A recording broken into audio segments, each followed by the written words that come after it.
오늘부터는 출애굽기인데 출애굽기 읽어오셨어요? 네, 히터를 약하게 좀 틀어주시고 출애굽기를 이제 읽어오셔야 됩니다. 오늘도 출애굽기 하고 교재는 저 뒤에 있으니까 한 권씩 가져가시고 교재값은 4,000원. 4,000원. 4,000원 뭐 그렇게 비싸지 않은데 책값에 돈 쓰는 걸 아까워하지 마세요. 저는 학교 다닐 때 책 사는 거는 돈이 하나도 안 아까웠어. 근데 옷을 사는 게 너무 아깝고 밥을 사 먹는 게 너무 아깝더라고. 먹는 것보다 먹는데 돈 쓰는 것보다 책을 사는데 돈 쓰는 게 너무 좋았어요. 그래서 먹는 걸 줄여서라도 책을 사고 어차피 먹으면 뒤로 나갈 거. 그래서 책을 사는데 돈을 아까워하지 마세요. 그래서 더구나 이게 4,000원밖에 안 하니까 출애굽기와 레위기까지 책 한 권에 공개했습니다. 우리 출애굽기 1장 펴시고 책도 15페이지 펴시고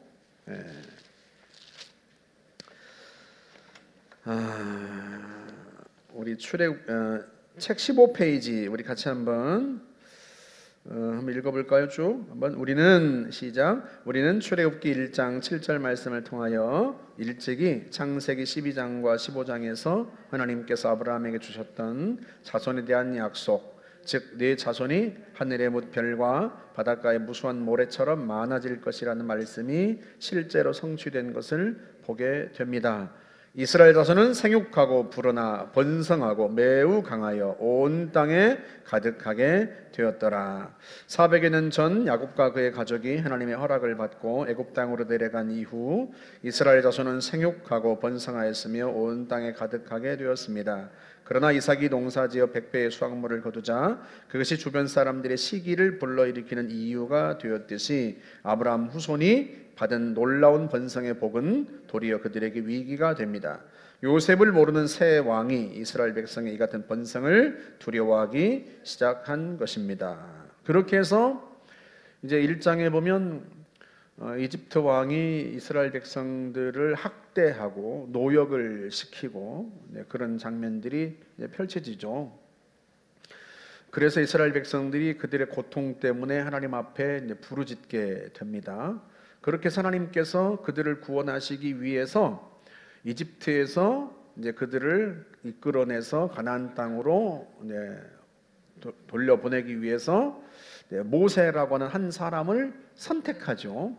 그를 선택해서 그를 통하여서 이집트에 10가지 재앙을 내리고 그렇게 해서 이집트에서 나와서 홍해를 건너 광야를 지나 시내산에 도착하는 것까지가 출애굽기예요. 그래서 시내산에 도착해서 그곳에서 율법을 받죠. 그러니까 이스라엘 백성들이 이제 나라가 되었다는 말이에요. 하나님께서 아브라함을 선택해서 하나님의 백성, 하나님의 나라를 세우시는 거예요. 이 땅에서 많은 민족들에게 하나님의 백성들은 어떠해야 하는지, 하나님이 이 땅에 세우신 하나님이 왕으로 다스리는 나라가 어떤 나라인지를 보여주시는 거예요. 그렇게 해서 하나님이 왕으로 다스리신 나라가 이러하다라고 하는 것을 보여주기 위해서 아브라함을 선택하시고 그를 통해서 큰 민족을 이루신단 말이에요. 그런데 영토와 주권, 영토는 가나안 땅이고 주권은 하나님께 있고 이제 백성들이 이제 만들어졌단 말이죠. 그러면 그 땅에서 살아갈 때 하나님의 백성들이 어떻게 살아야 하는가? 법이 있어야 되잖아요. 하나님의 백성들은 이렇게 산다라고 하는 그 백성들의 삶의 가이드, 그 지침서가 율법이에요. 율법. 하나님을 왕으로 섬기는 하나님의 백성들은 이렇게 산다. 그걸 보여주려고 하는 게 율법입니다. 그래서 출애굽기 이제 18장에 이제 시내산에 도착하고요. 19장에서 하나님께서 이제 모세에게 왜 이스라엘 백성들을 이제 시내산으로 불러내셨는지 그 언약을 맺으려고 너희가 내 백성이 되고 나는 너희 하나님이 되겠다라고 하는 언약을 맺기 위해서 하나님이 불러내셨고 너희들을 모든 민족 중에서 제사장 나라가 되게 하려고 너희를 불렀다. 그러니까 너희가 너희만 복을 받는 게 아니고 너희를 통해서 다른 민족들이 하나님과 화해하도록 하기 위해서, 마치 제사장이 하나님과 백성들을 화해시키는 사람이듯이 이 제사장 나라로서의 이스라엘 민족은 모든 민족들이 하나님과 화해할 수 있도록 하기 위해서 선택된 거란 말이죠. 하나님의 백성들은 이렇게 삽니다라고 하는 것을 모든 이방 나라들에게 보여줌으로써 이방 나라들도 야, 우리도 하나님을 섬겨야 되겠다, 하나님을 왕으로 그렇게 드릴 수 있도록 그렇게 부르신 거예요. 그렇게 해서 20장부터 이제 10계명을 필두로 해서 하나님이 율법을 주신단 말이죠. 그게 출애굽기 40장까지 이야기예요. 율법이 20장부터 40장까지 나와요.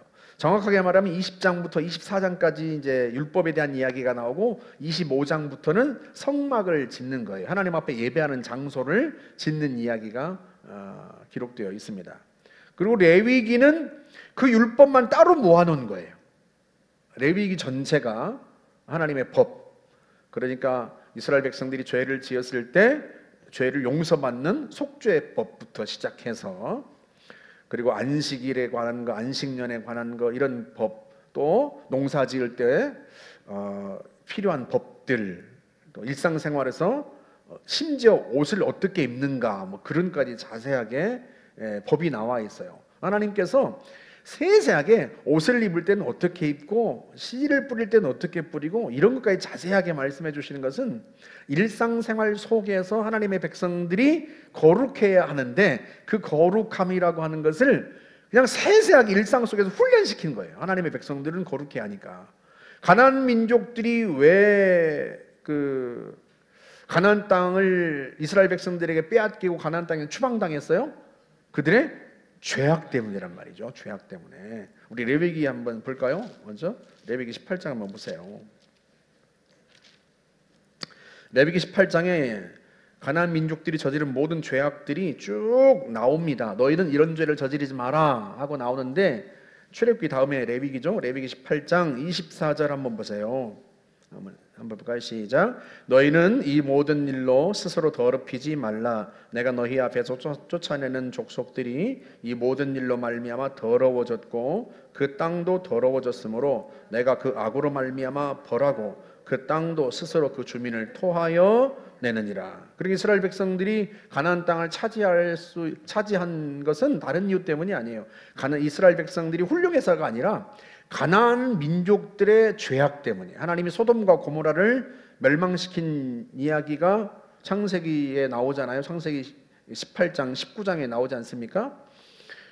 똑같이 이 가나안 전체가 악을 행했는데 그 악이 너무 커서 그 땅이 그 주민을 토해낸다는 거예요.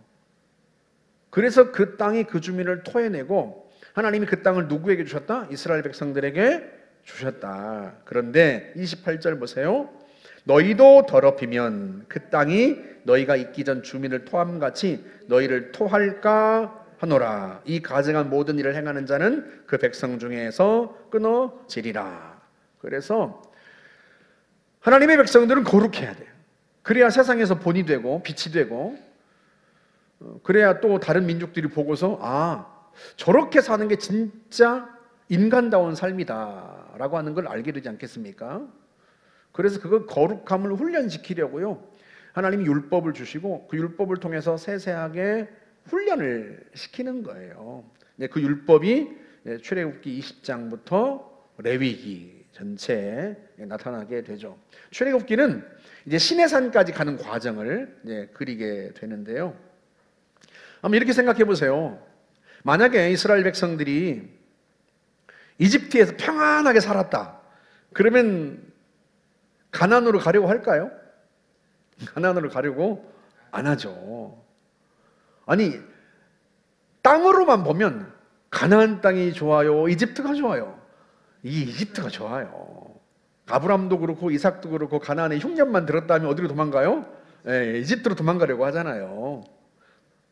사실은 요셉 때에도 가나안 땅과 이집트에 큰 흉년이 들었지만 결국은 어디로 다 피난 가는 거예요? 이집트로 피난을 간 거란 말이에요. 이집트는 나일강이라고 하는 이 강이 있어서요, 큰 강이 있어서 토지가 비옥하고 웬만한 가뭄이 들어도 견뎌낼 수 있었단 말이죠. 그래서 사실은 나일강이라고 하는 곳은 가나안과 비교하면요, 뭐 상대가 안 돼요. 너무나 비옥한 땅이고 살기가 좋은 땅이에요. 그런 데서 터잡고 400년 살았는데 나오고 싶겠어요? 안 나오죠. 여러분 200년이 아니라 430년 살았어요. 430년. 430년을 살았다는 것은요, 그게 고향이야, 고향. 내 조상 때부터 산 거야, 조상 때부터. 이게 보통 기간이 아니야. 1, 20년 산 게 아니에요. 우리는 미국에 이민 가가지고 뭐 이민 2세대, 3세대 뭐 한국말을 모른다고 뭐 그렇게 핀잔도 주고 그럽니다만, 그 사람, 그 아이들에게는 그곳이 자기 고향이에요. 고향. 대한민국? 그게 아버지의 나라이고 어머니의 나라일지 모르지만, 할머니의 나라, 할아버지의 나라일지 모르지만 자기들의 나라는 아닌 거예요. 근데 이스라엘 백성들이 거기서 430년을 살았는데, 여러분 거기서 잘 살고 있었으면 뭐하러 거기서 나오겠냔 말이죠. 더군다나 땅도 좋은데. 그런데요, 그들이 박해를 받으니까, 그곳에서 학대를 받으니까 그곳에서 살 수가 없어요. 그래서 하나님 앞에 구해달라고 기도하는 거예요. 우리가 지난 시간에 요셉에 대해서 잠깐이 아니죠, 요셉에 대해서 살펴보았습니다만, 여러분 그래서요, 우리 인생이 내 앞에 고난이 있느냐 없느냐, 내 삶에 어려움이 있느냐 없느냐, 그걸로 내 인생의 성공과 실패를 판단하지 않고 하나님의 뜻대로 내 삶 속에서 이루어지고 있는가. 나는 물론 그걸 잘 몰라요. 하나님의 뜻이 어떤 것인지 내 인생 속에서 어떻게 가는 게 하나님의 뜻인지 잘 모르긴 하지만, 분명한 건 내 판단으로, 내 생각으로 일이 잘 되고 안 되고를 성공과 실패로, 인생의 성공과 실패로 판단하는 게 아니고, 하나님이 계획하신 대로 내 인생이 가는 거, 그게 진정한 성공이란 말이죠. 그래서 이스라엘 백성들이요, 학대를 받고 노역을 감당하고 고난을 겪는 거, 이게 지금 잘 가고 있는 수순이에요. 잘 가고 있는 수순. 그래서 고난을 당할 때 우리의 태도가 너무 중요해. 고난을 당할 때, 내게 인생에 어려움이 닥칠 때 절망하고 좌절하고 원망만 할 게 아니라, 하나님의 뜻이 어디 있는가? 하나님이 왜 나에게 고난을 주시는가? 혹시 이 고난을 통해서 하나님이 내 인생의 방향과 행로를 조정하시는가? 그걸 살필 줄 알아야 돼요. 그건 기도하는 사람만 그걸 알 수 있어. 기도하지 않으면요, 하나님의 뜻에 관심이 점점점 멀어진다고 생각하면 돼요. 기도를 통해서 우리의 영이 하나님과 소통한단 말이죠. 근데 기도가 없으면, 하나님과 영과 소통하지 않으면 내 앞에 벌어지는 현상만 가지고 내 인생이 잘 가고 있는지 아닌지를 판단할 거란 말이죠. 그러면 뭐 일이 잘 되면 성공이고 일이 어그러지면 실패라고 생각하지 않겠습니까? 그런데요, 눈에 보이는 현상 가지고 형통을 판단하지 않고, 지금 내 인생이 하나님의 뜻대로 잘 가고 있는가, 그 가는 길에 때로는 고난도 있고 역경도 있고, 그걸 통해서 하나님이 원하시는 대로 방향이 잘 잡혀가고, 내가 교만이 꺾이고 내 죄를 회개하고 내가 거룩하게 되고, 그런 거란 말이죠. 이스라엘 백성들이요, 학대받자 하나님 앞에 부르짖기 시작해요. 잘 가고 있는 거예요. 그렇게 보면 목사님은 무슨 뭐 메조이스트인가, 뭐 그냥 고통을 즐기시나 봐, 이렇게 생각할지 모르지만, 그게 아니고 인생에서 뭐 대학에 합격하면 막 성공한 거 같고, 대학에 떨어지면 막 인생이 막 실패로, 그게 아니고, 무슨 뭐 열심히 공부했는데 뭐 취업에 떨어지면 뭐 그냥 인생이 나락으로 떨어진 것 같고, 취업에 성공하면 막 무슨 뭐 대성공을 거둔 것 같고, 그렇게 인생이 뭐 하나가 되고 안 되고에 일희일비하지 말고, 하나님이 내 인생을 어떻게 이끌어 가시는지 그걸 알 수 있는 영적인 감각이 있어야 되고요. 그래서 하나님 앞에 기도하는 게 중요해요. 그래서 우리 창세기 50장 한번 볼까요? 창세기 50장, 출애굽기 보기 전에 창세기 50장 25절 보세요. 25절. 함께 볼까요? 요셉이 또 이스라엘 자손에게 맹세시켜 이르기를 하나님이 반드시 당신들을 돌보시리니 당신들은 여기서 내 해구를 메고 올라가겠다 하라 하였더라. 요셉이 죽으면서 자기 형제들과 자손들에게 맹세까지 시키면서 하나님이 당신들을 돌보실 거다. 그 돌보시는 게 뭐라고요? 돌보신 결과 학대와 노역이 일어난 거예요. 하나님이 돌보신 결과 학대와 노역이 일어나고, 하나님이 그곳에서 학대와 노역 속에 내버려 두는 게 아니라 모세라고 하는 구원자를 준비시켜서 그를 통해서 이스라엘 백성들을 노예에서 해방시켜서 하나님이 아브라함에게 약속하셨던 대로 내가 이 땅을 너와 네 자손에게 주리라 약속하셨던 대로 가나안 땅을 이스라엘 백성들에게 주시는 거죠. 그렇게 해서 가나안 땅에 하나님을 왕으로 섬기는 하나님의 나라를 완성하시는 거예요. 출애굽기는 그 과정이고 여호수아 때에 그게 이제 완성이 되는 거죠. 표면적으로는 일단 다윗까지 가게 됩니다만 일단 표면적으로는 여호수아 때 그게 하나님이 첫 번째 계획이 이제 완성되는 거예요. 이제 2장에 보시면 출애굽기 2장 거기 한번 보세요. 2장에 보시면 11절 한번 보세요. 11절.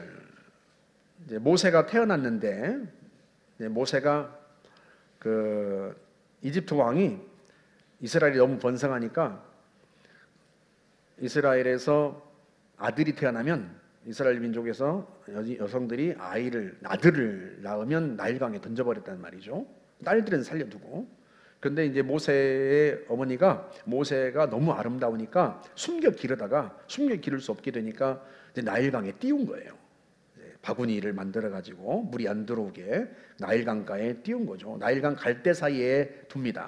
영화에 보면 옛날 그 모세 이집트 왕자 영화에 보면 뭐 갈대 상자가 바다를 막 흘러가는 게 장면이 나오죠. 그건 뻥이고 드라마틱하기 위해서 그걸 만든 거고, 성경에 보면 갈대 사이에 두었다 그래요. 갈대 사이 안전하게 갈대 사이에 두고 누가 쳐다보고 있어요? 지켜보고 있어요? 누이 미리암이 그걸 잘 지켜보고 있어요. 어떤 엄마가 그냥 바닷가에 확 뛰어버리겠어요? 그건 이제 그냥 영화를 재미있게 만들려고 그렇게 하다 보니까 그런 거고, 갈대 사이에 둡니다. 그걸 공주가 보게 되죠. 바로 왕의 딸이 보게 됩니다.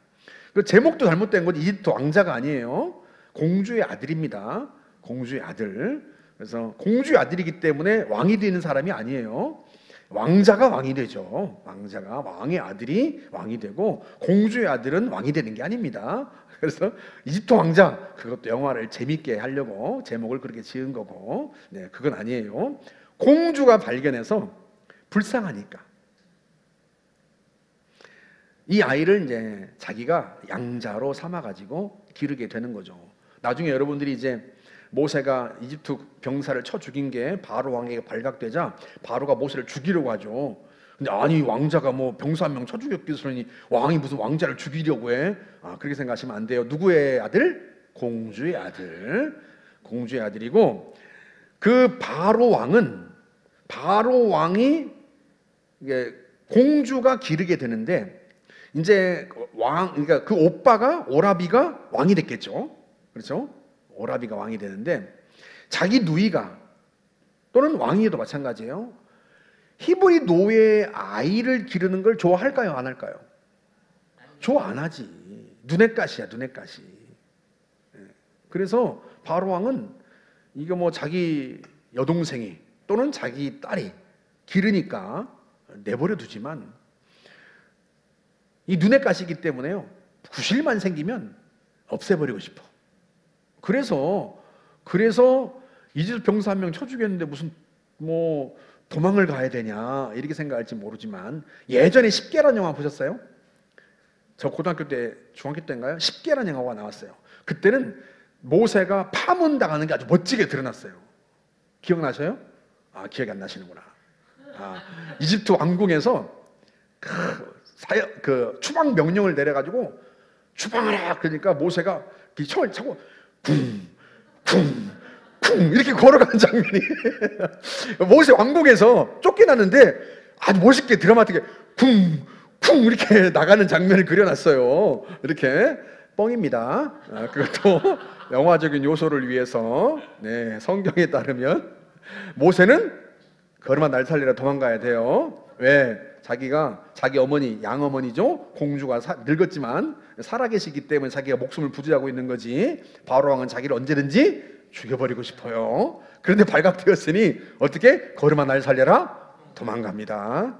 그래서 한 사람을 영웅적으로 만들기 위해서 그렇게 가는 추방당하는 것도 대단하게 그려놓고, 또 갈대 상자가 이렇게 바다에 악어들이 집어 삼키려고 하는데 갈대가 떴다가 이렇게, 그것도 다 영화의 요소, 영웅적인 그런 모습을 나타내려고 한 거지. 성경은 안 그래요. 그렇지 않습니다.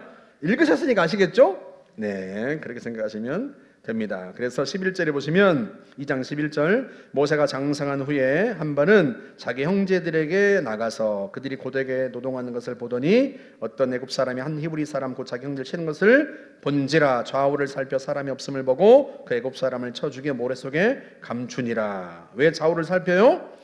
잘못 발각되면 큰일 나요. 그래서 누구 안 보는 사람 없지? 이러곤 그렇게 합니다. 모세가 어떻게 자기가 히브리 사람인지 그 정체성을 알게 되었는지는 성경에 나와 있진 않아요. 그런데 하나 추측해 볼 수 있는 장면이 있다면 거기 9절을 보세요. 2장 9절에 보면 8절부터 볼까요? 바로의 딸이 그에게 이르되 가라 하매 그 소녀가 가서 그 아기의 어머니를 불러오니. 그러니까 미리암이 갈대사의 상자를 이렇게 보고 있다가 마침 공주가 나와서 목욕을 하다가 발견해가지고 뚜껑을 열어보니까 아기란 말이에요. 근데 공주의 낯빛을 보니까 너무 불쌍해 여기는 낯빛이야. 그러니까 미리암이 잽싸게 가서 내가 이 아이를 위해서 히브리 유모를 데리고 올까? 이렇게 얘기한 거예요. 네? 이해가 되세요? 7절 보세요. 그의 누이가 바로의 딸에게 이르되 내가 가서 당신을 위하여 히브리 여인 중에서 유모를 불러다가 이 아기에게 젖을 먹이게 하리이까? 왜? 공주는 아직 결혼을 안 했나 봐. 젖이 안 나와. 게다가 히브리 아이야. 그러니 어떻게? 히브리 여인이면 좋겠다 생각이 든 거죠. 미리암이 얼마나 똑똑해. 그러니까 잽싸게 그 기회를 간파해가지고 히브리 여인 중에서 내가 유모를 데리고 오면 어떨까요? 그럼 누구를 데려와요? 엄마를 데려온 거야. 엄마를. 그래가지고 8절에 다시 보세요. 바로의 딸이 그에게 이르되 가라 하매 그 소녀가 가서 그 아기의 어머니를 불러오니. 9절 보세요. 바로의 딸이 그에게 이르되 이 아기를 데려다가 나를 위하여 젖을 먹이라. 내가 그 삭슬 주리라. 여인이 아기를 데려다가 젖을 먹이더니 그 아기가 자라매 바로의 딸에게로 데려가니. 이 장면만 보자면 모세를 젖될 때까지 왕궁에서 기른 것 같아요? 다른 데서 기른 것 같아요? 마치 다른 데서 기른 것처럼 엄마가 자기 집에 데려가서 젖을 먹여가지고, 보통은 우리 나이로는 4, 5살까지 먹인단 말이죠. 서너 살까지 먹이니까 우리 나이로는 4, 5살이죠. 그때까지 젖을 먹여요. 그때 젖을 때입니다. 우리처럼 1년 먹이고 젖을 때고 6개월 먹이고 그런 거 아니에요. 보통은 이제 서너 살까지, 우리 나이로는 4, 5살까지 젖을 먹인단 말이죠. 그때까지 젖을 먹여가지고 키워서 공주에게 데려간 거예요. 성경으로 보면 그렇게 보이죠? 문자가 그렇게 보여요. 그래서 이 모세가 어릴 때, 물론 어릴 때 기억이 끝에까지 커서도 이어질 수 있을지는 의문이지만, 자기가 애굽 사람이 아니라, 이집트 사람이 아니라 히브리 사람이라고 하는 정체성을 그 엄마에게서 물려받지 않았겠는가, 그렇게 생각이 듭니다. 그렇게 생각이 들고요. 이집트 왕자에선 모세가 자기가 히브리 사람이라는 걸 알아가는 과정도 굉장히 드라마틱하게 그려놨어요. 다 뻥입니다. 네, 그렇게 되지 않아요. 네, 성경은 그렇게 말하지는 않습니다. 그렇게 해서 히브리 사람이라고 하는 정체성을 가지고 자기가 이 히브리 사람을 구원해 보겠다, 이런 생각을 가진 거예요. 사도행전 7장으로 한번 가보세요. 사도행전 7장. 신약성경 사도행전 7장으로 가보세요. 사도행전 7장 봤어요? 네. 신약성경 사도행전 7장 23절 보세요. 23절. 나이가 40이 되매 그 형제 이스라엘 자손을 돌볼 생각이 나더니. 나이 40이 되어가지고, 그때가 몇 살이었다? 나이 40세가 되었는데 이스라엘을 돌볼 생각이 났다는 거예요. 그래서 압제받는 자를 위하여 이집트 병사를 쳐 죽였는데, 그리고 나서 25절, 왜 이집트 사람을 쳐 죽였는가? 25절, 그는 그의 형제들이 하나님께서 자기의 손을 통하여 구원해 주시는 것을 깨달으리라고 생각하였으나 그들이 깨닫지 못하였더라. 그러니까 이집트 병사를 쳐 죽일 때 무슨 생각을 했다? 내가 이렇게 하면 히브리 사람들이, 이스라엘 사람들이 나를 자기들의 구원자로 생각하겠지? 이랬다는 거예요, 이게. 그런데 이스라엘 사람들은 깨닫지 못했다. 그래서 28절 보세요. 네가 어제는 애굽 사람을 죽임과 같이 또 나를 죽이려느냐 하니 모세가 이 말 때문에 도주하여 미디안 땅에서 나그네가 되어. 그리고 30절 보세요. 40년이 참해. 40년이 지난 게 아니라 40년이 찼다고 말하죠. 이 플레로라고 하는 단어인데요, 가득 차는 걸 의미해요. 가득 차. 그러니까 단순하게 40년 세월이 미디안 광야에서 지나간 게 아니에요. 모세가 도망가가지고 미디안 광야에서 40년 동안 살다 보니까 40년이 지났어, 이게 아니에요. 그게 아니고 40년이 찬 거야. 군대 복무 기간이 찬 거야. 훈련 기간이 찬 거야. 연수 기간이 찬 거예요. 무슨 말이에요? 하나님이 그를 훈련시켰다, 그런 의미예요. 그러니까 그가 일하고자 할 때, 이스라엘 자손들을 위해서 자기가 이들을 구원하고자 할 때, 마흔이 되어서, 그때 모세는 자기가 준비된 줄 알았어요. 근데 하나님 보시기엔 전혀 준비가 안 돼 있어요. 안 돼 있어요. 이 모세의 일생이 얼마나 드라마틱한지 영화도 만들어졌죠. 몇 년 전에 신들의 전쟁인가요? 네, 이런 제목으로 나왔어요. 여러분 보셨어요? 네, 모세에 관한 영화를 하나도 안 보셨네. 세상에. 야, 그 배트맨으로 나온 그 영화 배우, 그 유명한 배우가 나와가지고 주연을 했는데, 모세 역할을 했는데, 그 주인공이 하나님께서 그에게 나타나셔가지고 가서 내 백성을 구해라. 그랬더니 이 사람이 젊어. 영화에서는 되게 젊게 나와요. 그것도 뻥이에요. 나이가 80이 돼서 하나님께 부름받아서 가죠. 80이 돼서 갑니다. 근데 어쨌든 영화에서는 되게 젊은 사람으로 나와요. 하나님이 그를 보낼 때 젊게 나와요. 가가지고 모세가 뭘 하냐면 게릴라전을 해. 게릴라전. 이해가 되세요? 이집트 그 이스라엘 백성 노예들을 데리고 게릴라전, 막 군인들을, 이 노예들을 훈련시켜가지고 습격하고, 무기 창고를 습격해서 무기를 빼앗고, 그리고 뭐 나일강으로 들어오는 그 호송, 그 양식을 싣고 들어오는 호송선 같은 거를 막 활로 쏴가지고 불태워버리고 게릴라전을 펴요. 게릴라전. 하나님이 그걸 가만히 보고 계세요, 그냥. 근데 게릴라전을 하면 승산이 있어요, 없어요? 없죠. 왜냐하면 여기서 배 한 채 불태우면 이집트 군사들이 와가지고 고센 땅에 와가지고 이스라엘 백성들이 사는 곳에 집을 다 불태워버려요.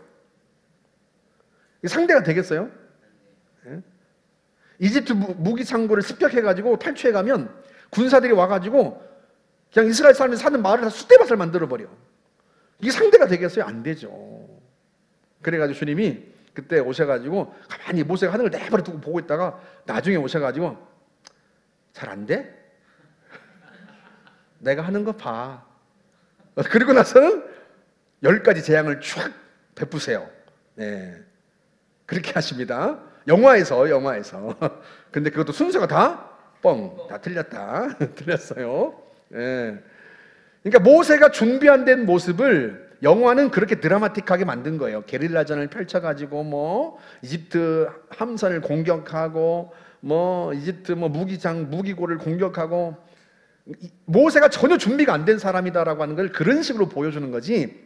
근데 사실은 모세가 이집트로 내려간 건 80세니까 40년 동안 훈련되고 나서, 그 사람이 훈련되고 나서 훈련까지 꽉 차고 나서 간 거란 말이에요. 실제 훈련 준비가 안 된 건 40살 때. 응? 사도행전 7장에 보면 그가 이집트 왕궁에서 배워가지고 말과 하는 일들이 아주 능력이 있었다고 표현해요. 자기가 능력이 있어. 말도 잘하지, 리더십도 있지, 능력도 있지. 그러니까 이스라엘 백성들을 노예에서 해방할 수 있을 것 같아. 그래 마흔에 자기가 막 시도했단 말이에요. 근데 그게 어떻게 돼요? 그냥 애국 병사 한 명 쳐 죽이고 그수로 끝. 도망가 버렸단 말이죠. 그리고 40년 동안 광야에서 하나님이 그를 훈련하셨다. 이게 왜 중요한가 하면 그 개인도 그렇고 이스라엘 백성들도 그래요. 만약에 모세가 훈련되었다면, 좀 더 빨리 훈련되었다면 이스라엘을 구원하는 것도 좀 더 빨리 구원할 수 있었겠죠. 하나님이 이스라엘 백성들의 기도를 들으시고 한 사람을 어렸을 때 뽑으셨단 말이에요. 한 사람을. 그를 뽑으셨는데 그를 사용하시기까지 몇 년이 걸렸다? 80년이 걸린 거예요. 정확하게 말하면. 만약에 그가 조금 더 훈련되고 더 준비된 사람이라면 그 기간이 줄었겠죠. 이해가 되세요? 네. 그래서 여러분 우리의 인생도 그래요. 우리가 하나님 앞에 훈련이 잘 되어야 돼요. 훈련이. 하나님이 우리를 훈련하실 때 잘 훈련받아야 돼. 하나님 앞에 원망하고 떼쓰고 반항하고 그러면서 세월을 낭비하면 안 돼요.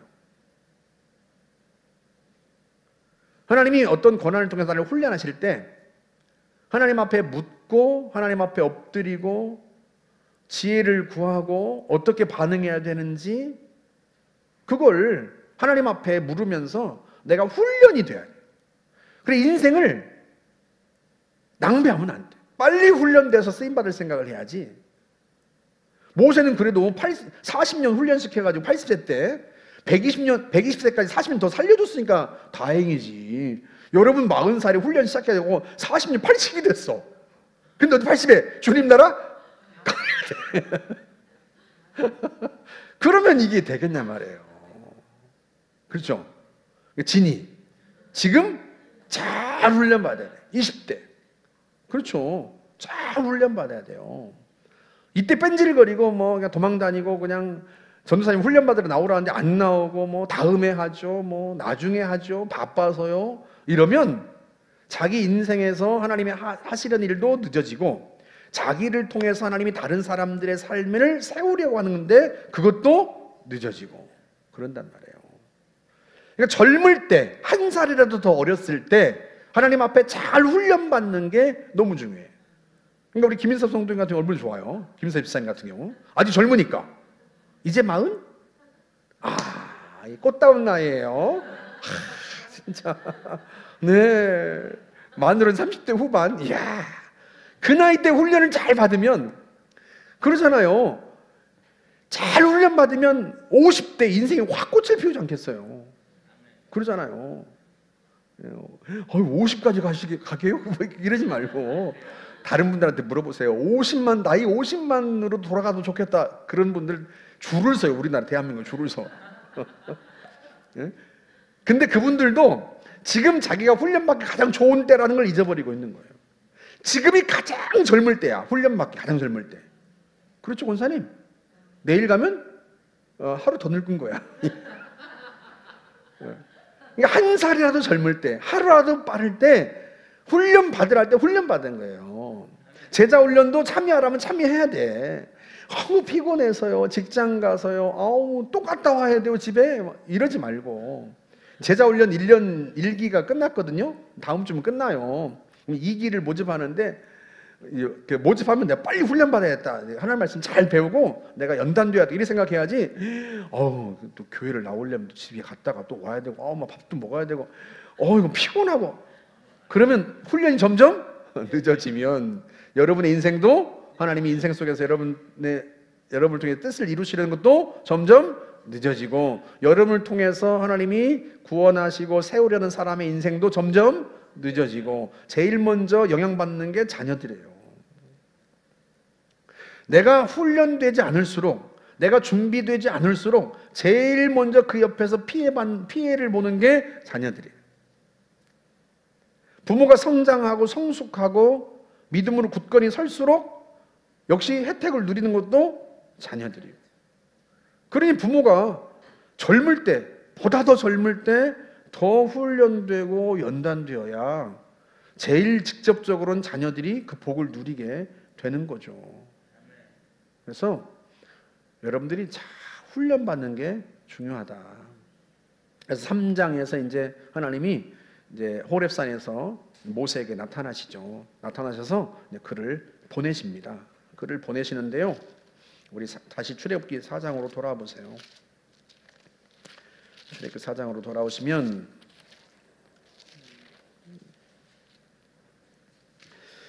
24절 한번 보세요. 24절. 출애굽기 4장 24절 같이 한번 읽어볼까요? 모세가 길을 가다가 숙소에 있을 때 여호와께서 그를 만나사 그를 죽이려 하신지라. 십보라가 돌칼을 가져다가 그의 아들의 포피를 베어 그의 발에 갖다 대며 이르되 당신은 참으로 내게 피난 편이로다 하니 여호와께서 그를 놓아 주시니라. 그때 십보라가 피난 편이라 함은 할례 때문이었더라. 신기하잖아요. 하나님이 훈련을 40년간 시켜가지고 드디어 찼어. 40일이 꽉 찼어요. 그래 하나님이 모세를 이집트로 보내요. 안 가겠다고 하는 모세를, 말을 못한다고 안 가겠다고 하는 모세를, 원래는 말을 잘했죠. 안 가는 게 아니라, 못하는 게 아니라 40년 동안 광야에 있으면서 낮아질 대로 낮아져가지고 야 나는 아무것도 아니구나 그걸 깨닫고 하나님 보낼 만한 사람 보내세요. 제가 어떻게 가겠습니까? 저 같은 사람 어디다 쓰시게요? 그랬는데 굳이 하나님이 모세를 보내신단 말이에요. 그래서 모세가 가기로 했어요. 가기로 해가지고 이집트로 가고 있는데 우리가 보니까 24절에 하나님이 그를 죽이려고 하죠. 아니 가라고 할 때는 언제고 설득해가지고 가라고 할 때는 언제고 죽이는 건 또 왜 죽이려고 하시나. 본문에 그 이유가 정확하게 나와 있지 않지만 이유를 가늠해 볼 수 있는 힌트는 나와 있죠. 죽이려고 하니까 십보라가 아내가 뭘 해요? 돌칼로 아들의 포피를 베어요. 그러니까 요즘으로 치면 포병 수술을 해서 한단 말이에요. 그러니까 하나님이 모세를 놓아주셔요.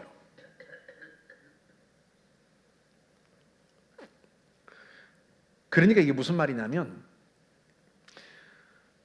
하나님께서 아브라함과 창세기 17장에서 언약을 맺으실 때 할례를 받으라고 합니다. 내 언약이 너희 살에 있다. 이렇게 영원한 언약이 될 거다. 할례를 받지 않은 사람은 내 민족 중에서 끊어질 거다. 내 백성 중에서 끊어질 거다. 이렇게 말씀하셨는데 모세가 아들들한테는 할례를 안 시켰던 모양이에요. 이해가 되세요? 네. 왜? 아내가 기겁을 했겠지. 그러지 않겠어요? 돌칼로, 아니 세상에 돌칼로, 예? 아들의 그 아기가 난지 8일 만에 할례를 받으라고 했거든요. 난지 8일 만에. 그러니까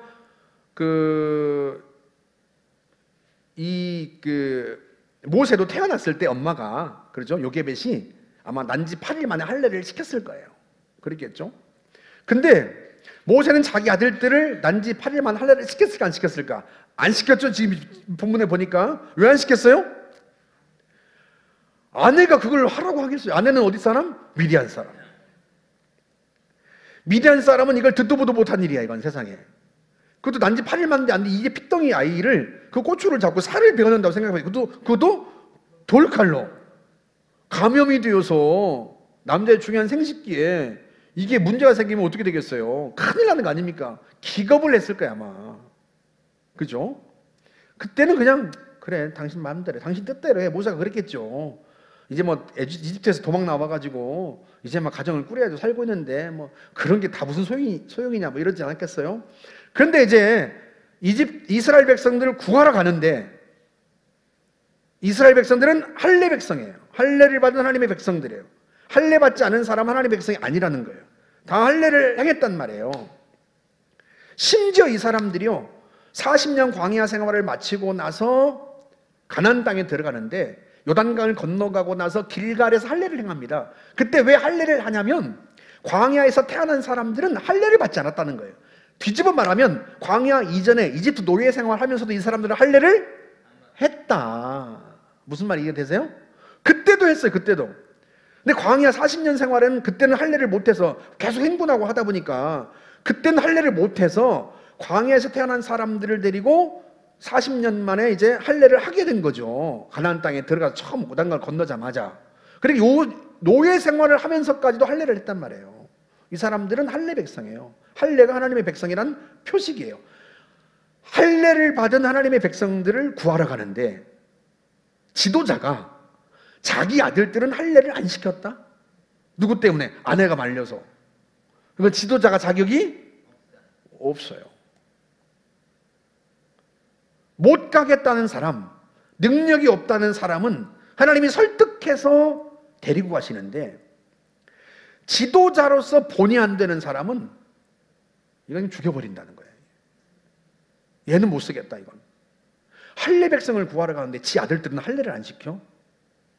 이런 거란 말이죠. 우리로 치면, 아니 대통령이 되면서 자기 아들들은 군대를 안 보내? 뭐 이런 거란 말이죠. 우리도 그런 전례가 있죠.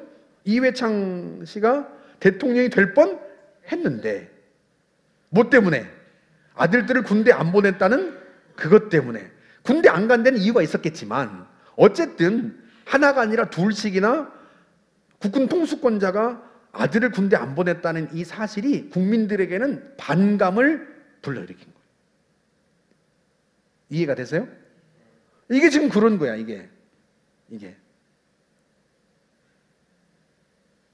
그러니까요, 하나님이 어느 공동체든 간에, 그게 가정이든 목장이든 교회든 학교든 기업이든 어디든 간에 거기에 지도자를 세울 때는 그 지도자가 본이 되기를 원해요.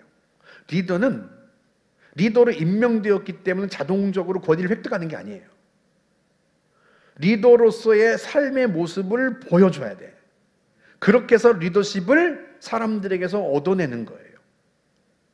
여러분, 우리가 이제 성경을 읽지만 이스라엘 백성들이 얼마나 원망을 많이 해요. 걸핏하면 원망하죠. 심지어는 모세를 돌로 치기까지 합니다. 모세를 막 치고 있는데 하나님 나타나셔가지고 말려요. 근데 수렵기 읽다 보면 기가 막힌 일 아니겠어요, 이게.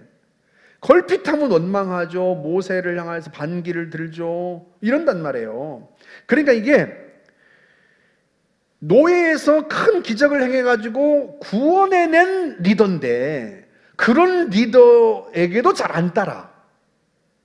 그 정도로 리더십을 획득하기가 쉽지 않다. 그런데 백성들도 다 하는 거를 자기는 안 한다? 이건 곤란하죠. 아마 이 사건이 할례 때문에 십보라가 급히 자기가 안 된다고 거부했던 거를 하나님이 모세를 죽이려고 하니까 뒤늦게서야 이것 때문인가 보다 하고 두 아들의 포피를 베어서 할례를 행하고, 그렇게 해서 모세가 살아나지만, 그것 때문에 십보라는 애들 둘 데리고 어디로 가요? 집으로 가버려. 집으로 가버려. 우리 출애굽기 18장 보세요. 18장 2절 한번 보세요. 18장 2절. 모세의 장인 이드로가 모세가 돌려보냈던 그의 아내 십보라와 그의 두 아들을 데리고 왔으니. 시내산에 있을 때, 이제 이스라엘 백성들 데리고 시내산에 도착했는데, 그때 장인이 자기 딸과 손주들을 데리고 모세를 만나러 왔어요. 근데 모세가 누구를 돌려보냈다고요? 십보라와 두 아들을 돌려보냈어요. 어디서 돌려보냈을까요? 바로 그 장면에서 돌려보냈겠죠. 십보라도 어떻게 남편을 살리긴 살렸지만 자기가 아마 그 사건 때문에 충격도 받을 수도 있었고, 또 한편으로는 모세가 보냈는지도 모르죠. 왜? 사사건건 방해가 되면 곤란하다, 이렇게 해서 돌려보냈는지도 모르고. 그래서 여러분, 지도자는 항상 가정의 가장도 그렇고요, 뭐 회사의 사장도 그렇고요, 학교의 선생님도 그렇고, 모든 공동체 그래, 목장의 목자도 그렇고요, 다른 사람들의 본이 되어야 돼. 본이 되려고 힘쓰고 애써야 돼. 우리가 처음부터 어느 공동체에 완성된 리더가 아니지만, 우리가 뭐 가정에서 엄마 아빠가 됐지만 엄마 아빠로서 준비가 다 된 상태에서 엄마 아빠가 됐어요? 그러진 않죠. 엄마 아빠가 되어가는 거죠. 애를 낳고 나서 기르다 보니까 엄마가 되어가고 아빠가 되어가는 거죠. 그럼에도 불구하고 자녀들에게 본이 되는 그런 부모가 되려고 애써야 되고, 목자는 목원들에게 본이 되려는 리더가 되도록 힘써야 하고, 목사는 성도에게 본이 되는 리더가 되려고 힘써야 하고. 그래서 이제 제가 이 모세를 가지고는 그 리더십 세미나도 했었어요. 모세에 관한 이야기를 가지고 리더는 어떻게 해야 하는가 하는 거 여러 강을 만들어 가지고 제가 하기도 했었는데요. 나중에 기회가 되면 이제 한번 보도록 그렇게 하겠습니다. 그렇게 하겠고요. 자, 이제 5장에서 이제 드디어 바로를 만나죠. 드디어 바로를 만납니다. 5장, 6장 만만치가 않죠? 예. 보내라고 그랬더니 보내요? 바로가? 안 보내요. 왜? 그 값싼 노동력을 왜 보내겠어요? 절대 안 보내죠. 안 보내는데, 그래서 하나님이 이제 재앙을 내리기 시작합니다. 재앙을 내리기 시작하는데, 우리 28쪽 보시겠어요? 교재 28쪽? 교재 28쪽 보세요. 거기 보면 세 번째 단락 보이죠? 세 번째 단락 피재앙 나오는데, 거기부터 한번 읽어보도록 하겠습니다. 피재앙, 개구리 재앙, 이재앙, 파리 재앙, 가축의 죽음과 악성 종기 등 여러 가지 재앙이 애굽에 내려졌습니다. 하지만 완악한 바로는 이스라엘 백성 보내기를 계속 거부합니다. 바로가 이렇듯 이스라엘 백성을 쉽게 내놓지 못하는 이유는 무엇입니까? 그것은 종교적 이유 때문이 아니라 정치, 경제적 이유 때문이었습니다. 바로는 자신의 끊임없는 욕심과 집착, 즉 이스라엘 백성들을 노예로 부렸을 때 얻을 수 있는 정치, 경제적 이익을 포기할 수 없었던 것입니다. 하나님께서 바로의 거절을 심각한 문제로 인식하시고 계속해서 재앙을 내리신 이유가 바로 여기에 있습니다. 이 값싼 노동력을 그냥 보낼 수 없다. 이게 이제 바로의 생각이었어요. 그게 이제 출애굽기에 그대로 나옵니다. 출애굽기 우리 13장 한번 보세요. 13장.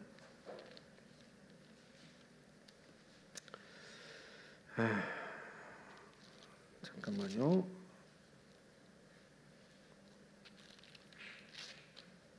예, 13장이 아니라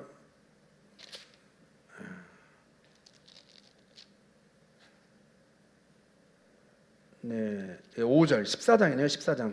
14장 5절 한번 보세요. 14장 5절 같이 읽어볼까요? 그 백성이 도망한 사실 애굽 왕에게 알려짐에 바로와 그의 신하들이 그 백성에 대하여 마음이 변하여 이르되 우리가 어찌 이같이 하여 이스라엘을 우리를 섬김에서 놓아 보내었는가 하고.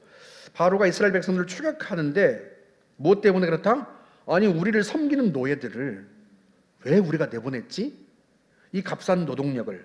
그러니까 이들을, 이 노동력을 포기할 수가 없었던 거예요. 그런 이유 때문에 결국은 바로가 이들을 끝까지 놓지 않으려고 했고요. 결국은 홍해까지 쫓아가는 것도 바로 그런 이유 때문에 그렇습니다. 그런데요, 이 재앙들이 7장부터 이제 재앙이 나오는데 바로가 안 보내니까 하나님이 이집트에 재앙을 내리기 시작하는데요.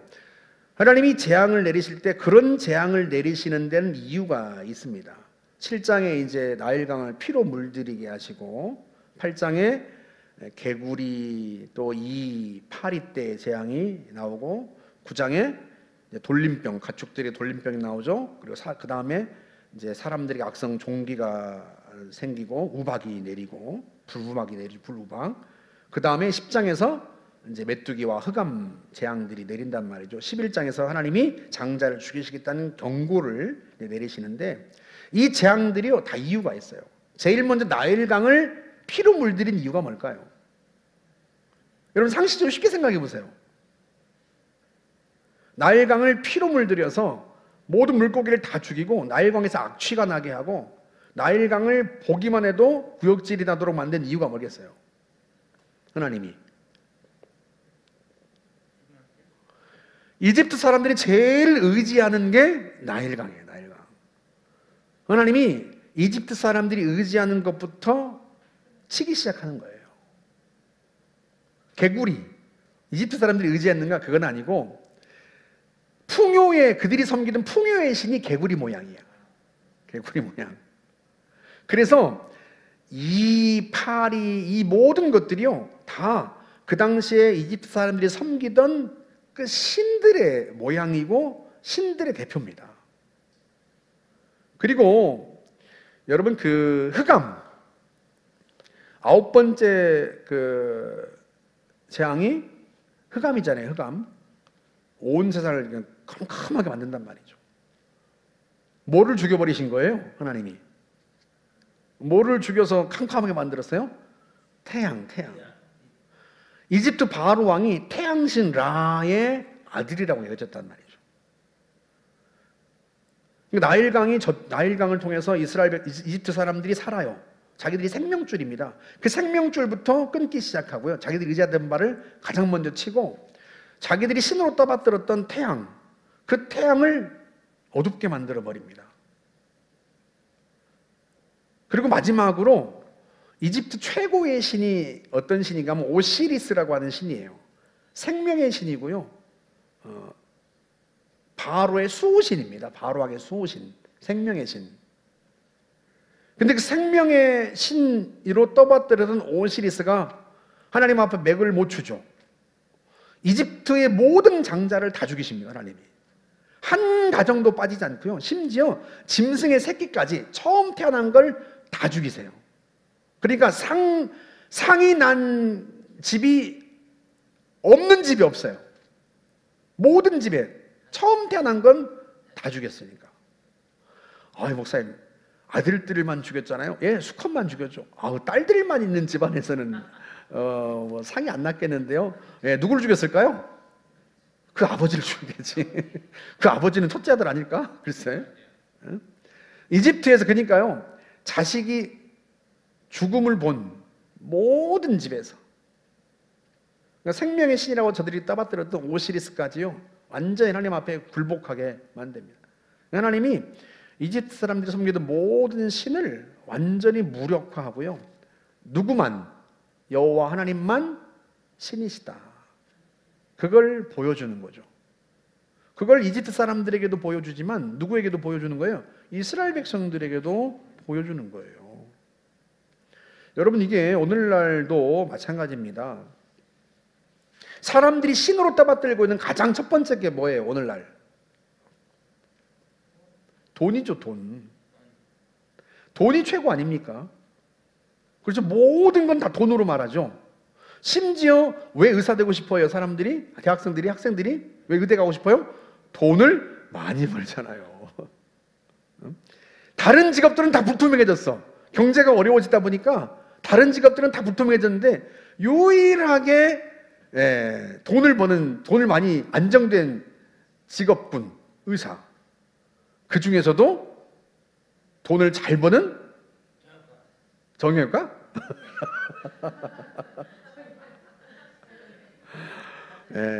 피한성이라도, 피한성. 어느 성? 피한성. 피부과, 안과, 성형외과. 피한성. 오늘 아침 무슨 기사가 난 줄 알아요? 앞으로 심장 수술 받기 어려울 수 있다. 대한민국에서. 심장. 왜? 지원한 사람이 6명이라나 7명이라나 없어 이제.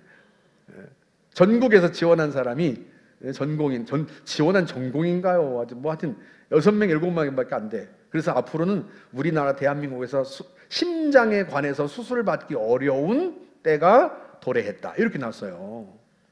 아니, 의대는 그렇게 막 1년이면 수천 명씩 뽑는데 왜? 무엇 때문에? 돈 때문에.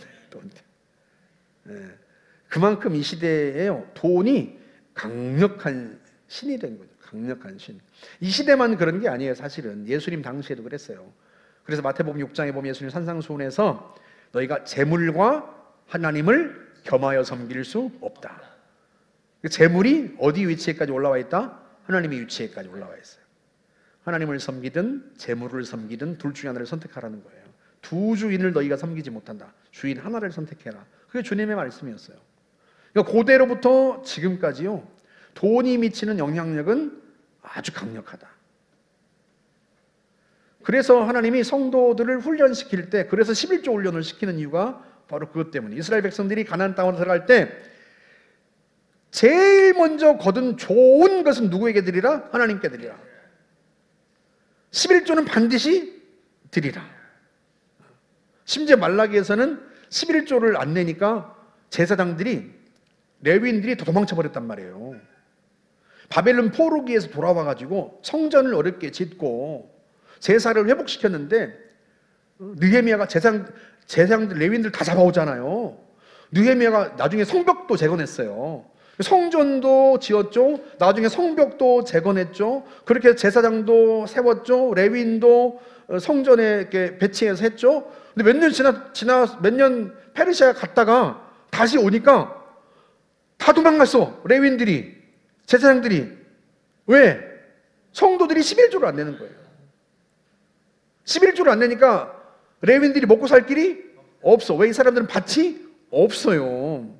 레위인들, 제사장들은 땅을 분배받지 못해서 이스라엘 중에서 먹고 살 길이 없어진 거야 이게. 그러니까 어떻게 해요? 성전에 있다가는 굶어 죽게 생겼으니까 밥벌이를 찾아 도망가 버린 거란 말이죠.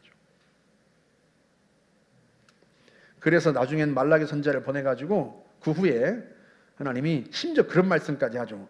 너희가 내 거를 도둑질해 간다. 그래서 어떻게 해?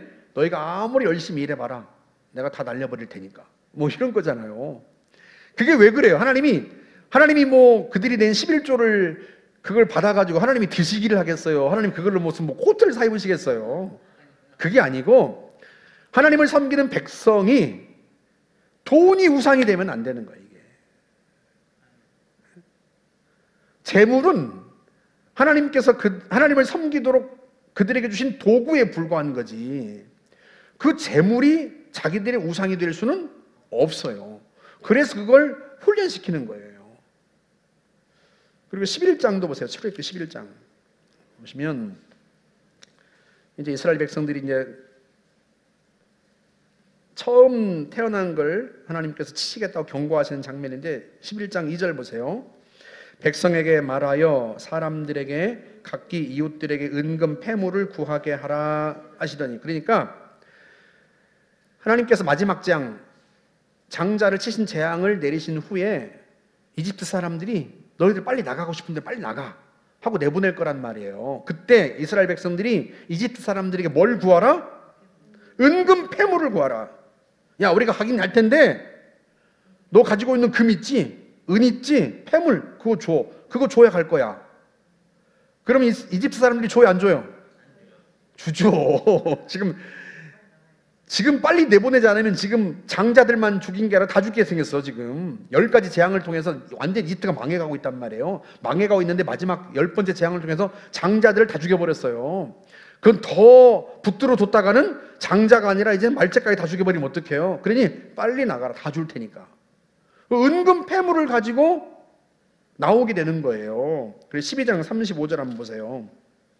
12장 35절을 보시면 35절 시작. 이스라엘 자손이 모세의 말대로 하여 애굽 사람에게 은금 패물과 의복을 구하매 여호와께서 애굽 사람들에게 이스라엘 백성에게 은혜를 입히게 하사 그들이 구하는 대로 주게 하심으로 그들이 애굽 사람의 물품을 취하였더라. 그러니까 나올 때 은금 패물을 받아가지고 나가라. 주님이 말씀하신 거예요. 뭐 이게 보상금이에요? 보상금? 노예 생활에 대한 보상금? 보상금이 아니에요. 우리 출애굽기 35장으로 가보세요. 35장에 보시면 4절, 우리 4절부터 한번 볼까요? 9절까지 한번 볼까요? 모세가 이스라엘 자손의 온 회중에게 말하여 이르되 여호와께서 명령하신 일이 이러하니라. 이르시기를 너희의 소유 중에서 너희는 여호와께 드릴 것을 택하되 마음에 원하는 자는 누구든지 그것을 가져다가 여호와께 드릴지니 곧 금과 은과 놋과 청색, 자색, 홍색 실과 가는 배실과 염소 털과 붉은 물들인 순양의 가죽과 해달의 가죽과 조각목과 등이와 및 관유에 드는 향품과 분향할 향을 만드는 향품과 호마노며 에봇과 흉패에 물릴 보석이니라. 금과 은과 놋과 아름다운 실, 이 실이 어디서 나와요? 옷. 가죽 어디서 나와요? 가죽 제품들 있지 않겠어요? 가죽, 보석들. 아니 이 노예들이 그런 보석과 은금 패물이 다 어디 있어요? 그걸 어디서 갖고 왔다? 이 집 사람들에게 달라고 해서 그걸 가지고 왔는데, 이 집 사람들에게 그걸 달라고 할 때는 왜 달라고 하는지 몰랐단 말이에요. 그때는 우리가 노예 생활을 한 데 대한 보상인가? 뭐 이래가지고 뭐 금팔찌면 뭐 온갖 걸 뭐 옷걸이 하고 뭐 그냥 비싼 외투 딱 걸치고 뭐 가죽 제품 걸치고 뭐 그냥 그러고 보석 박아가지고 이렇게 나왔을 거란 말이에요.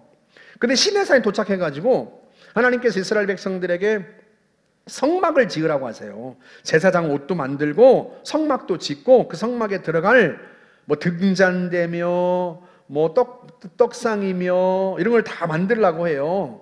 주발 같은 거 다 만들라고, 성막에 쓰는 도구들을 만들라고 하는데 거기에 뭐가 필요해? 금, 보석들, 가죽, 실 이런 게 필요하단 말이에요. 그걸 다 가져와라. 누가? 마음에 원하는 자는. 내기 싫은 거 안 받아. 나 하나님이 뭐 째째하게 뭐 그거 없어가지고 뭐 일 못하는 줄 알아? 안 받아. 어떤 사람만? 마음에 원하는 사람만. 그걸 가져오라. 그거 가지고 만드는 거예요. 이게 무슨 말이냐면, 재물은 하나님이 우리에게 명하신 사명을 이루기 위한 도구에 불과하지 목적이 아니에요. 사람들이 재물을 목적으로 생각하니까 자기의 소명의식을 잃어버리는 거예요. 의사의 소명은 뭐예요? 사람을 살리는 거. 내가 의사가 안 돼봤으니까 모르니까 의사 사정을 내가 모르긴 하지만 그래도 의사의 소명은 뭐다? 사람을 살리는 거. 돈을 많이 버는 게 소명이 아니고 목적이 아니고. 돈이 목적이 되니까요 소명을 다 잃어버려요. 피한생을 왜 자꾸 가려고 하는 거예요 거기를? 그러잖아요. 돈을 많이 버니까 그러는데, 진짜 의사가 되려고 할 때 그러잖아요. 의대 1학년, 순수한 의대 1학년들한테 모르겠어. 고등학교 때부터 순수하지 않을지 모르겠는데 그래도 의대에 갔을 때 그 의대생들한 게 너는 왜 의사가 되려고 하느냐 물으면 입에 발린 말이라도 사람을 살리고 싶습니다 이렇게 대답하지 않겠어요? 저는 돈을 왕창 벌고 싶습니다 이러면 교수가 뭐라고 했어요? 가. 그러지 않겠어요? 근데 이게 돈이 인생의 목적이 되니까요 소명을 상실해. 소명을. 이게 안타까운 거죠. 그래서 하나님께서 율법을 주실 때 11조를 훈련하시는 것도 그것 때문에 그래요. 처음 거둔 곡식 가장 좋은 거, 초태생 처음 태어난 거 다 하나님께 드려라. 하나님께. 심지어 처음 태어난 아들도 하나님께 드려라. 근데 사람은 제물로 드릴 수 없으니까 사람 대신 속전, 그러니까 헌금을 드려라. 이런 거예요. 10분의 1도 그래서 훈련을 시키는 거예요. 재물은 하나님이 우리에게 사명을 이루도록 주신 도구입니다. 재물이 내 인생의 주인이 되는 순간 인격이 망가져요. 그거 아셔야 됩니다. 재물이 내 인생의 주인이 된 자녀들 많죠? 예, 부모도 뭐 공경하지 않고 부모도 안중에 없어요. 부모가 물려주는 돈만 있으면 돼. 그게 성경에도 나오잖아요. 누가복음 15장에 배은망덕한 아들, 이 파렴치한 아들, 아들 같지 않은 아들, 아버지 유산을 주십시오. 그 당시에는 아버지가 세상을 떠나야만 유산이 온단 말이에요. 근데 아버지가 멀쩡히 살아계신데 유산을 달라는 건 무슨 말이에요? 빨리 좀 죽지. 왜 안 돌아가시고 못 기다리게 생겼으니까 그냥 주세요. 이런 거잖아요. 그런 아들. 그런 아들이 돌아오면 보통 사람들이 어떻게 한다? 안 받아준단 말이에요. 무슨 말이 이해가 되세요? 그런 아들은 받아줄 수가 없어. 사람 같지 않은 아들은 받아줄 수가 없어. 그게 그 당시 사람들의 사고방식이에요. 그런데 예수님의 이야기에 나오는 그 아버지는 그 아들을 받아주더라. 그 아버지가 누구다? 하나님이시다. 그 사람 같지 않은 아들은 누구를 가리킨다? 그게 우리들이에요. 거기서도 그게 등장해요. 거기서도 재물을 주인으로 섬기는 아들에게 하는. 그래서요, 우리가 하나님께서 우리를 진짜 하나님을 왕으로 섬기는 하나님 나라의 백성이 어떻게 살아야 되는지를 하나하나 다 이제 훈련을 그렇게 시키시는 거죠. 그래서요, 이집트 사람들에게도 그 재앙을 통해서 하나님이 깨우치는 게 있지만 그 재앙을 보면서 이스라엘 백성들도 보고 깨닫는 게 있어야죠. 그렇죠?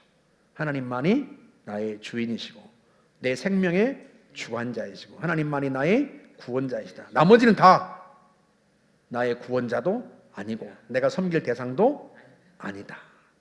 오직 여호와 하나님만이 나의 구원자시다.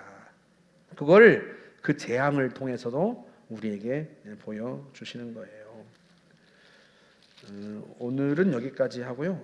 다음 주에 우리 6월절이 중요해서 6월절은 좀 더 자세하게 한번 다뤄보도록 그렇게 하겠습니다.